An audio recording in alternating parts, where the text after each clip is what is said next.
ಬಿಹಾರ ಚುನಾವಣೆ ಗೆಲ್ಲುವುದಕ್ಕೆ ಎನ್ಡಿಎ ಒಕ್ಕೂಟ ತಂತ್ರವನ್ನು ಹೆಣಿತಾ ಇದೆ. ಪ್ರಧಾನಿ ಮೋದಿ ಭೇಟಿಯಾಗಿದ್ದಾರೆ ಬಿಎಸ್ ಯಡಿಯೂರಪ್ಪನವರು.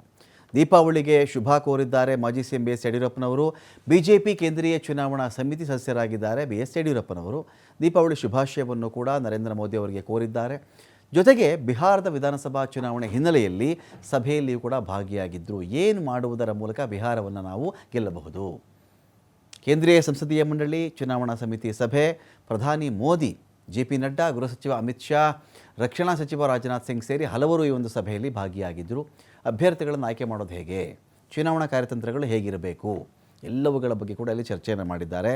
ಬಿಹಾರದಲ್ಲಿ ನಿನ್ನೆಯಷ್ಟೇ ಕೆಲ ಅಭ್ಯರ್ಥಿಗಳನ್ನು ಎನ್ಡಿಎ ಇಲ್ಲಿ ಘೋಷಣೆ ಮಾಡಿದೆ.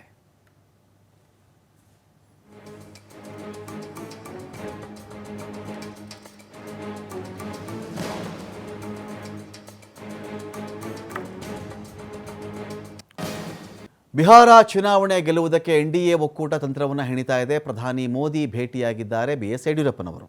ದೀಪಾವಳಿಗೆ ಶುಭ ಕೋರಿದ್ದಾರೆ ಮಾಜಿ ಸಿಎಂ ಬಿಎಸ್ ಯಡಿಯೂರಪ್ಪನವರು. ಬಿಜೆಪಿ ಕೇಂದ್ರೀಯ ಚುನಾವಣಾ ಸಮಿತಿ ಸದಸ್ಯರಾಗಿದ್ದಾರೆ ಬಿಎಸ್ ಯಡಿಯೂರಪ್ಪನವರು. ದೀಪಾವಳಿ ಶುಭಾಶಯವನ್ನು ಕೂಡ ನರೇಂದ್ರ ಮೋದಿ ಅವರಿಗೆ ಕೋರಿದ್ದಾರೆ. ಜೊತೆಗೆ ಬಿಹಾರದ ವಿಧಾನಸಭಾ ಚುನಾವಣೆ ಹಿನ್ನೆಲೆಯಲ್ಲಿ ಸಭೆಯಲ್ಲಿಯೂ ಕೂಡ ಭಾಗಿಯಾಗಿದ್ದರು. ಏನು ಮಾಡುವುದರ ಮೂಲಕ ಬಿಹಾರವನ್ನು ನಾವು ಗೆಲ್ಲಬಹುದು? ಕೇಂದ್ರೀಯ ಸಂಸದೀಯ ಮಂಡಳಿ ಚುನಾವಣಾ ಸಮಿತಿ ಸಭೆ, ಪ್ರಧಾನಿ ಮೋದಿ, ಜೆ.ಪಿ. ನಡ್ಡಾ, ಗೃಹ ಸಚಿವ ಅಮಿತ್ ಶಾ, ರಕ್ಷಣಾ ಸಚಿವ ರಾಜನಾಥ್ ಸಿಂಗ್ ಸೇರಿ ಹಲವರು ಈ ಒಂದು ಸಭೆಯಲ್ಲಿ ಭಾಗಿಯಾಗಿದ್ದರು. ಅಭ್ಯರ್ಥಿಗಳನ್ನು ಆಯ್ಕೆ ಮಾಡೋದು ಹೇಗೆ, ಚುನಾವಣಾ ಕಾರ್ಯತಂತ್ರಗಳು ಹೇಗಿರಬೇಕು, ಎಲ್ಲವುಗಳ ಬಗ್ಗೆ ಕೂಡ ಇಲ್ಲಿ ಚರ್ಚೆಯನ್ನು ಮಾಡಿದ್ದಾರೆ. ಬಿಹಾರದಲ್ಲಿ ನಿನ್ನೆಯಷ್ಟೇ ಕೆಲ ಅಭ್ಯರ್ಥಿಗಳನ್ನು ಎನ್ಡಿಎ ಇಲ್ಲಿ ಘೋಷಣೆ ಮಾಡಿದೆ.